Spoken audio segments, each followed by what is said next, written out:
Nepali tea traders was born when there was a big earthquake in Nepal in 2015. And obviously Rebin and I were in the United States, and I was staying home with my then 6-month-old son, and when the earthquake hit, all our families, friends, everyone was in Nepal. And we knew that we had to do something much more meaningful than just donation and all that kind of stuff. So we took that opportunity to do something for the country, and we looked at from the angle of trade, but not aid. Yeah. I always wanted to be an entrepreneur. I always used to tell what I dream of, and she always supported me. But before that, no, I used to work for a corporate, and she always worked for. I actually worked for a startup company before. I graduated in 2008, and my first job out of the college was at a solar industry. And then I was the second employee hired by the CEO, so I got to learn the ropes and turn that company into millions of dollars, let's say, before I left. And what kind of business was it in? It was a solar racking business. Which has everything to do with the tea business.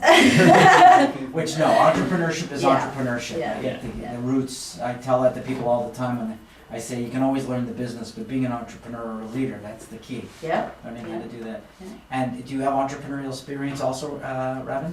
So I used to work as a regional manager for Dunkin' Donuts. So since he is drinking Dunkin', Yes. I used to manage Boston region. I did that for 10 years, and then I decided, hey, you know what, I want to do this going forward. So after that, we together. So you're organized and you're very goal-oriented. Yes. Holding people accountable is your forte. Yes. So And that's where sort of both of our expertise came in. I knew how to sort of take something and grow it, and he has a very organized and operation skills. He's the practical one. Exactly. So are you defining your job descriptions just now? Is that sort of how it works in the business? Yes. I mean, again, it's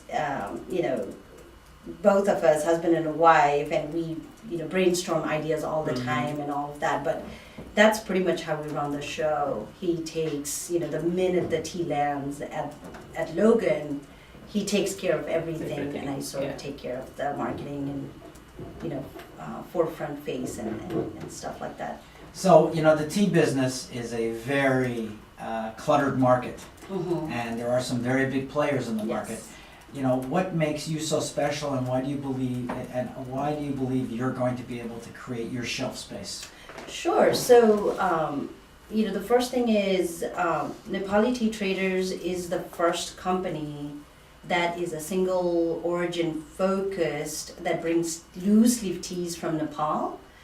And we know that tea is a very crowded space, but we play in a very smaller bracket. We only specialize in the loose leaf teas from Nepal. And then the thing that makes us unique is it's almost like a hidden treasure, and our teas are grown at the high altitude of 4,000 to 7,000 feet. And then also, I do want to bring this up, is we work with all these 45 farmers, and in many places, the farms are owned by the government or stuff like that, but in our case, it's owned by the farmers themselves.